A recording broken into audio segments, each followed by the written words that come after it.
Sierra. Tango. Yankee. X-ray. Alors apparemment c'est mon tour. 3 coups ont résonné dans mon sommeil, et le temps que la réalité s'installe et que je réalise qu'on avait frappé à la porte, il n'y avait plus personne sur la coursive. Le magnétophone poussiéreux était posé sur la grille cuivrée du perron de la cabine. Le vieux m'avait prévenu. Je dis le vieux, il est pourtant pas beaucoup plus âgé que moi. J'ai simplement oublié son nom. Et après avoir passé la nuit à picoler avec lui sur le pont, j'ai pas eu le courage de le lui redemander. C'est lui qui m'a dit que les passagers parlent d'un magnétophone qui apparaît mystérieusement pour enregistrer nos pensées les plus intimes. Si je l'avais prise au sérieux plutôt qu'à la rigolade, j'aurais peut-être appris ce que je devais en faire. Et j'aurais certainement moins mal au crâne ce matin. Cependant, j'ai pas été journaliste pendant toute cette vie pour rien.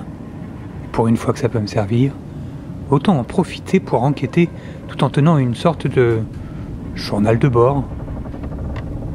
Cela fait des jours que le navire avance au ralenti. Je dis des jours à cause du temps qui, il me semble, a passé, car je n'ai pas le souvenir d'avoir vu le soleil une seule fois. La brume entoure le bateau et le plonge dans une nuit continue, sans horizon et sans espoir. Je ne sais même pas si quelqu'un d'autre s'est aperçu qu'on avance plus doucement. Je voudrais en parler au capitaine. Mais le capitaine, c'est un peu comme le loup ici.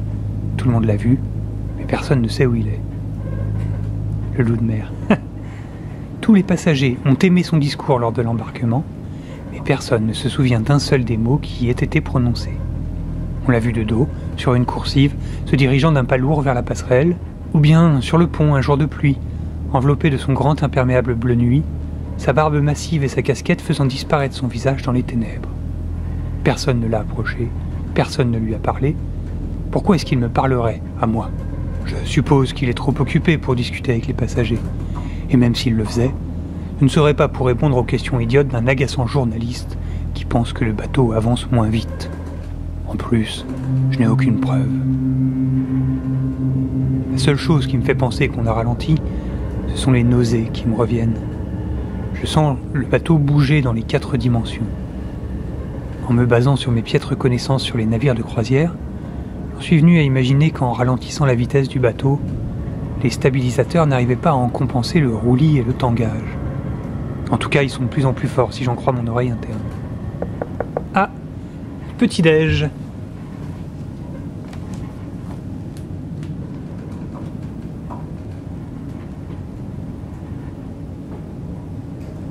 Bonjour, merci.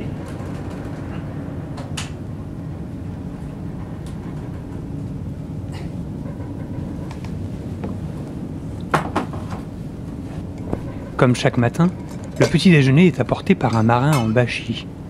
Il ne me parle pas. Le regard dans le vide, il me tend un plateau sur lequel sont posés un thermos de café et 2 tartines, puis il repart en dodelinant vers son chariot, où j'imagine qu'il prendra le plateau suivant, apporté à la cabine voisine. Des tâches simples, pour une vie simple, ou quoi que ce soit comme on l'appelle ici.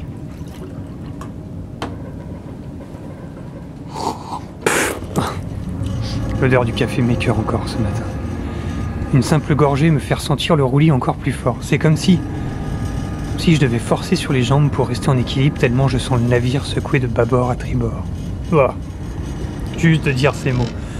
Bâbord, tribord. Je me rends encore plus malade.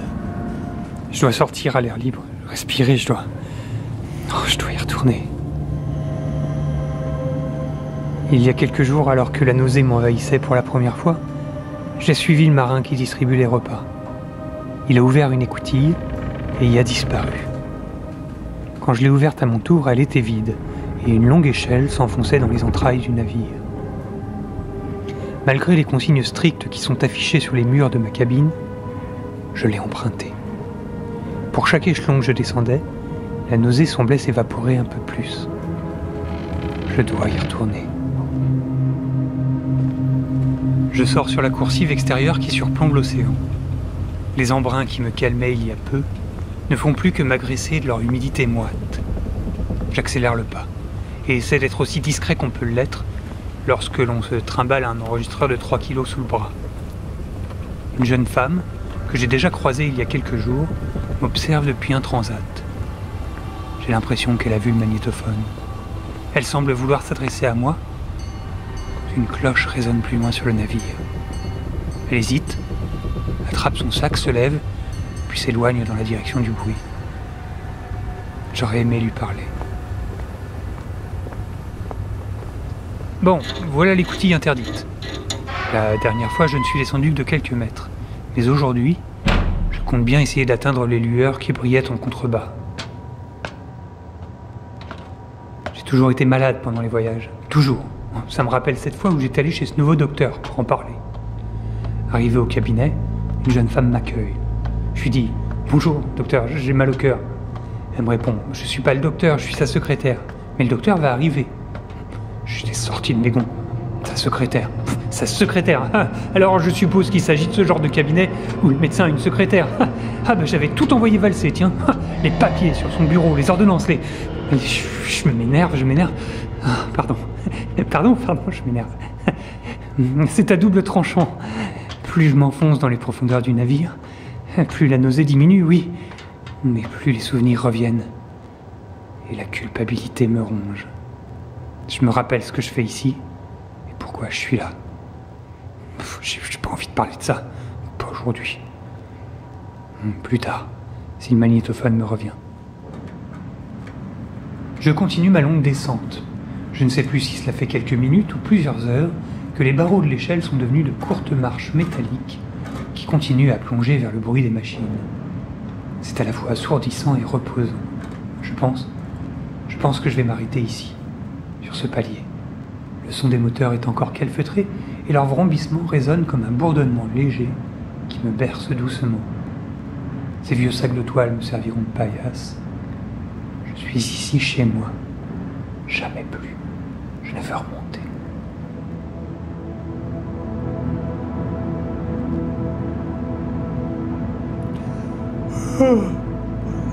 Je sais pas quoi ajouter.